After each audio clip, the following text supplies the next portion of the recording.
नमस्कार बंधुरा आमी सोनाली और आपनारा देखছেন সোনালিস गार्डन। आजकेर आमार भिडियो স্থলপদ্ম गाछ निये। यदि आपनारा এই স্থলপদ্ম গাছ থেকে ভালো রকমের ফুল নিতে চান, গাছকে ঝোপালো করতে চান, তাহলে আজকের ভিডিওটি অবশ্যই দেখতে হবে। আজকের ভিডিওটি দেখে আপনারা জানতে পারবেন এই সময় আপনারা স্থলপদ্ম গাছের মাটিতে কি খাবার প্রয়োগ করলে এবং কি পরিচর্যা করলে গাছের গ্রোথ সুন্দর করতে পারবেন, গাছের পাতা সবুজ রাখতে পারবেন এবং সেই গাছ থেকে প্রচুর পরিমাণে সামনে সিজনে ফুল ফোটাতে পারবেন। স্থলপদ্ম গাছ থেকে আমরা মোটামুটি আগস্ট মাসের শেষ দিক থেকে জানুয়ারি মাস পর্যন্ত কন্টিনিউ ফুল পেয়ে যাই যদি আমরা একটু এই গাছে কেয়ার নিই। এই গাছ হার্ডি গাছ, এই গাছ খুব সহজে মরে না। এখন তো বর্ষা শুরু হয়ে গেছে, তো অতিরিক্ত বৃষ্টিপাতের ফলে দেখুন বেশ কিছু পাতা হলুদ হয়ে গেছে, কিন্তু গাছের গ্রোথ সুন্দর আছে। এই রকমই যদি আপনারা গাছের গ্রোথ সুন্দর করতে চান তাহলে আপনারা প্রত্যেকটা ডালের মাথাগুলো একটু করে কেটে দেবেন।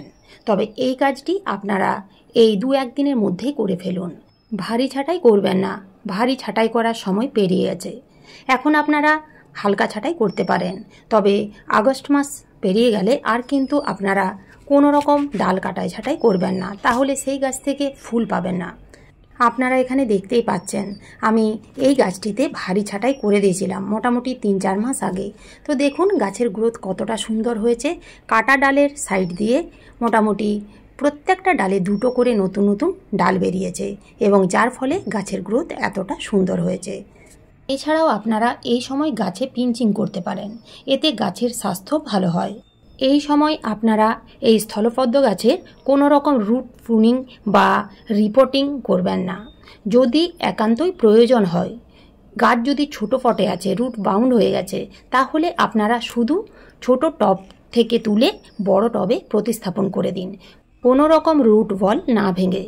গাছ প্রতিস্থাপন করার কিছুদিন পরেই যদি দেখেন গাছ খারাপ হতে শুরু করছে, তাহলে ধরে নিতে হবে শিকড়ে ফাঙ্গাস লেগে গেছে। এই জিনিসটি তখনই হয় যখন আমরা বর্ষাকালে রুট বল ভেঙে গাছ প্রতিস্থাপন করি। তো এই সময় অর্থাৎ এই বর্ষাকালে রুট বল ভেঙে কখনোই প্রতিস্থাপন করা উচিত নয়। এই সময় আপনারা নার্সারি থেকে এই গাছ কিনে এনে প্রতিস্থাপন করতে পারেন। এই গাছ ফুল সানলাইট ভালোবাসে, ফুল সানলাইটেই রাখতে হবে। ফুল সানলাইটে যদি না থাকে তাহলে এই গাছে কুড়ি আসবে না এবং খুব ভালো রকমের ফুলও পাওয়া যাবে না। এখন তো বর্ষাকাল, যখন তখন বৃষ্টি হচ্ছে, বৃষ্টি থেমে যাওয়ার পরে যখন দেখবেন রোদ উঠেছে, ঠিক টবগুলোকে এমন জায়গায় আপনারা রাখবেন যেখানে প্রচুর পরিমাণের রোদ আসে, অর্থাৎ সকাল থেকে সন্ধে পর্যন্ত রোদ থাকে, সেই রকম জায়গায় আপনারা এই গাছগুলোকে রাখবেন। এখন জেনে নেওয়া যাক স্থলপদ্ম গাছের মাটিতে আপনারা কি খাবার প্রয়োগ করবেন। বন্ধুরা, প্রত্যেকটা গাছে মাসে অন্তত একবার খাবার দিতেই হবে, সেই গাছ থেকে ভালো রকমের ফুল নেওয়ার জন্য, গাছের গ্রোথ সুন্দর রাখার জন্য। তা শীত, গ্রীষ্ম, বর্ষা যে সময়ই হোক না কেন গাছের মাটিতে খাবার দিয়ে যেতেই হবে, যেহেতু আমাদের গাছগুলো টবের মধ্যে আছে। বৃষ্টির জলে মাটি যদি একেবারে প্যাচপ্যাচে থাকে তাহলে সেই দিন খাবার প্রয়োগ করবেন না। যেদিন রোদ উঠবে খুব ভালোভাবে গাছের কিছুটা মাটি হালকা হলেও একটু শুকিয়ে নেবেন। শুকিয়ে নেওয়ার পরেই আপনারা গাছের মাটিতে খাবার প্রয়োগ করবেন। তো এখানে আপনারা দেখতেই পাচ্ছেন গাছের মাটি হালকা শুকনো আছে, সেই জন্য আমি আজকে খাবার প্রয়োগ করছি। খাবার প্রয়োগ করার আগে অবশ্যই টবের মাটি একটু আলগা করে খুশে নেবেন এবং টবের কিনারা বেয়ে মাটি তুলে ঠিক এইভাবে উঁচু করে রাখবেন এবং একটা রিংয়ের মতো তৈরি করে নেবেন, সেই রিংয়ের মধ্যে আমরা খাবার প্রয়োগ করব। এইভাবে যদি আমরা খাবার প্রয়োগ করি তাহলে গাছ খুব ভালোভাবে নিতে পারবে। তো প্রথমেই আমরা যে খাবার এই গাছের মাটিতে দেব তা হলো পুরনো গোবর সার। গোবর সারের মধ্যে থাকে এনপিকে অর্থাৎ নাইট্রোজেন, ফসফরাস, পটাশিয়াম। নাইট্রোজেনের মাত্রা অনেক বেশি থাকার ফলে গাছ অনেক বেশি হেলদি হয়ে ওঠে, গাছের পাতা সবুজ থাকে। তো এখানে দেখুন আমি 2 মুঠো পুরনো গোবর সার দিয়ে দিলাম, যেহেতু আমার টবের সাইজ মোটামুটি 12 ইঞ্চি। এরপরে আমরা যে খাবার দেব তা হলো পাকা কলা এবং শুকনো পেঁয়াজের খোসা গুঁড়ো।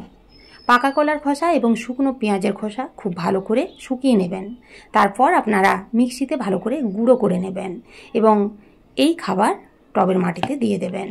এই খাবার শুধু স্থলপদ্ম গাছেই নয়, যে কোনো গাছের মাটিতেই আপনারা দিতে পারবেন। কলার খোসা এবং পেঁয়াজের খোসার মধ্যে থাকে প্রচুর পরিমাণের পটাশিয়াম, ম্যাগনেসিয়াম, সালফার, এছাড়াও বিভিন্ন মাইক্রো এবং ম্যাক্রো নিউট্রিয়েন্ট, যা গাছে ফুল ফল আনতে, গাছে পোকামাকড়ের হাত থেকে রক্ষা করতে, এছাড়াও গাছের পাতা সবুজ রাখতে, ফুল ফল ধরে রাখতে সাহায্য করে। এরপরে আপনারা যে খাবার দেখতে পাচ্ছেন, এই খাবারটি হচ্ছে নিমখোল। 1 চামচের মতো নিমখোল দিয়ে দিলাম। নিমখোল গাছের মাটিতে দিলে সার হিসেবে কাজ তো করবেই, তার সাথে সাথে মাটিতে থাকা বিভিন্ন ধরনের ক্ষতিকারক পোকামাকড় মারা যাবে। এরপরেই যে খাবার দিতে হবে তা হলো 1 চামচ এপসাম সল্ট, অর্থাৎ ম্যাগনেসিয়াম সালফেট। এই ম্যাগনেসিয়াম সালফেট গাছের মাটিতে দিলে গাছের পাতা সবুজ থাকবে, গাছ চকচকে হবে, গাছের গ্রোথ সুন্দর হবে, গাছের খাবার তৈরিতে খুব ভালো কাজ দেবে। এই খাবারগুলো টবের মাটিতে দিয়ে দেওয়ার পরে আমরা যে মাটি তুলে রেখেছিলাম সেই মাটি ঠিক এইভাবে খুব ভালোভাবে চাপা দিয়ে দিতে হবে। এইভাবে যদি আমরা খাবার প্রয়োগ করি তাহলে গাছ সেই খাবার খুব ভালোভাবে শোষণ করতে পারবে, যার ফলে গাছ খুব ভালোভাবে এবং তাড়াতাড়ি বেড়ে উঠবে, গাছে খুব সহজেই কুড়ি আসতে সাহায্য করবে এবং গাছের প্রত্যেকটা পাতা সবুজ এবং চকচকে থাকবে। তো এইভাবে খাবার প্রয়োগ করার পরে আপনারা জল দেবেন। খাবার প্রয়োগ করার পরেই জল দেওয়া উচিত। যেহেতু মাটি একটু হালকা ভিজে ভিজে আছে, সেহেতু বেশি অর্থাৎ অতিরিক্ত জল দেব না, যতটুকু প্রয়োজন ততটুকুই জল দিতে হবে। স্থলপদ্ম গাছের মাটিতে জলের প্রয়োজন আছে, তাই বলে অতিরিক্ত জল দেওয়া যাবে না।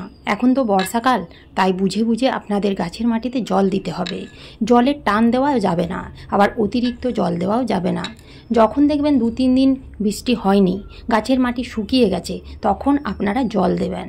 মাটি যেন একটু স্যাঁতসেঁতে থাকে সেদিকে খেয়াল রাখবেন। বর্ষাকালে বৃষ্টির জল পেয়ে গাছগুলো নতুন নতুন কচি কচি পাতা ছাড়তে শুরু করে এবং তার সাথে সাথে পোকামাকড়ের উপদ্রবও বেড়ে যায়।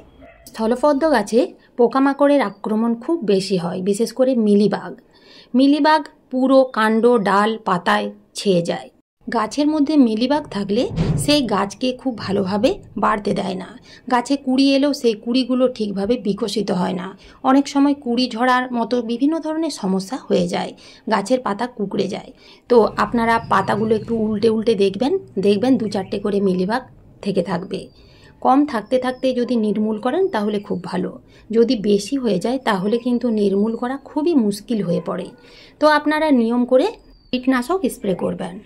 আপনারা যদি নিম তেল ব্যবহার করতে চান তাহলে প্রত্যেক সপ্তাহে 1 বার করে নিম তেল ব্যবহার করতে পারেন। এছাড়াও মিলিবাগের জন্য একতারা ব্যবহার করতে পারেন। একতারা মিলিবাগের জন্য খুব ভালো কাজ দেয় এবং দামও কম। আপনারা 1 লিটার জলে 1 থেকে 1.5 গ্রাম দিয়ে খুব ভালোভাবে ঝাঁকিয়ে সন্ধ্যের সময় আপনারা গাছে স্প্রে করবেন। 1 থেকে 2 বার স্প্রে করার পরেই দেখবেন মিলিবাগ নির্মূল হয়ে গেছে। তো এইভাবে আপনারা এই আগস্ট মাসে স্থলপদ্ম গাছের পরিচর্যা করুন, দেখবেন সামনের সিজনে গাছ ভরে ফুল পাবেন। তো এই ছিল আজকের আমার এই ভিডিওটি ভালো লাগলে একটা লাইক অবশ্যই দেবেন, কমেন্ট করতে ভুলবেন না। নতুন বন্ধুরা আমার চ্যানেলটিকে সাবস্ক্রাইব করে পাশে থাকার অনুরোধ রইল। ধন্যবাদ।